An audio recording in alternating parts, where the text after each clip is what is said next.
लालची गोलगप्पे वाला। एक बार की बात है, चुनीलाल नाम का एक व्यक्ति था। उसने पैसे कमाने के लिए बहुत से प्रयास किए, जैसे कभी चूड़ियां बेची, कभी खिलौने बेचे और कभी सब्जियां बेची, लेकिन उसका कोई भी काम नहीं चला।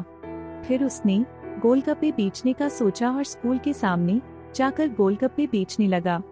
जैसे ही स्कूल की छुट्टी होती थी तो बहुत से छोटे बच्चे उसके ठेले पर आते और गोलगप्पे खाते थे। वह गोलगप्पे बेचते हुए बच्चों से बात करता और उनके बारे में भी जान लेता था। रवि नाम का एक स्कूल का बच्चा, जिसको गोलगप्पे खाने का बहुत शौक था, वह स्कूल की छुट्टी होने पर रोज उसके पास आकर गोलगप्पे खाता था। वह रवि से बात करता और उसके घर के बारे में पूछता था। एक दिन उसने रवि के गले में सोने की चैन देखी तो चुनीलाल ने रवि से पूछा, यह सोने की चैन तुम्हें किसने दी? रवि ने उसको बता दिया, यह चैन उसको उसकी मम्मी ने दी है। चुनीलाल रवि की सोने की चैन देख कर लालच में आ गया। उसने उस दिन उसको बहुत सारे गोलगप्पे खिलाए।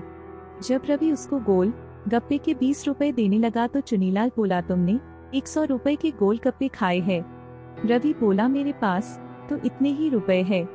यह सुनकर चुनीलाल बोला, कोई नहीं, तुम यह अपनी सोने की चैन मुझे दे दो।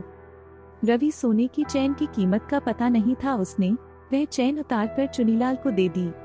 अगले दिन जब रवि की स्कूल की छुट्टी हुई तो रवि घर जाने लगा। यह देखकर चुनीलाल ने उसको गोलगप्पे खाने को बोला। रवि ने बताया कि उसके पास पैसे नहीं है, उसको उसकी मम्मी ने पैसे नहीं दिए। यह सुनकर चुनीलाल रवि को भड़काने लगा और बोला कि अगर तुम्हारी मम्मी तुमको पैसे नहीं देती तो तुम अपने घर से पैसे चुरा सकते हो, जिससे तुम जितने चाहो उतने गोलगप्पे खा सकते हो। रवि के कोमल मन में यह बात बैठ गई और उसने अपने घर में चोरी करने की सोची। रवि अगले दिन घर की अलमारी में रखे हुए पैसे चुराने लगा, तभी उसकी मम्मी आ गई और उसने रवि को पैसे चुराते हुए देख लिया। रवि की मम्मी ने उसको डांटा तो उसने बताया, चुनीलाल गोलगप्पे वाले ने उसको चोरी करने को बोला था। सोने की चैन के बारे में भी उसने अपनी मम्मी को बताया, जिसे चुनीलाल ने ले लिया था। यह सुनकर रवि की मम्मी हैरान हो गई और उसने चुनीलाल को रंगे हाथों पकड़ने की सोचा।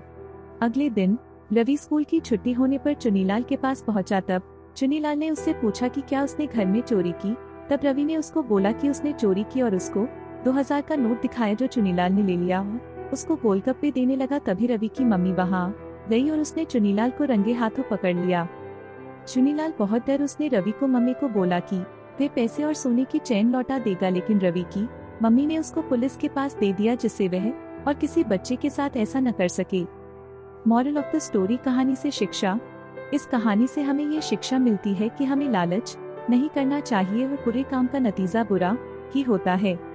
आपको यह कहानी कैसी लगी नीचे कमेंट करके बताएं और इसी तरह की रोचक और अलबेली कहानियां देखने के लिए इस चैनल को सब्सक्राइब करना ना भूलें।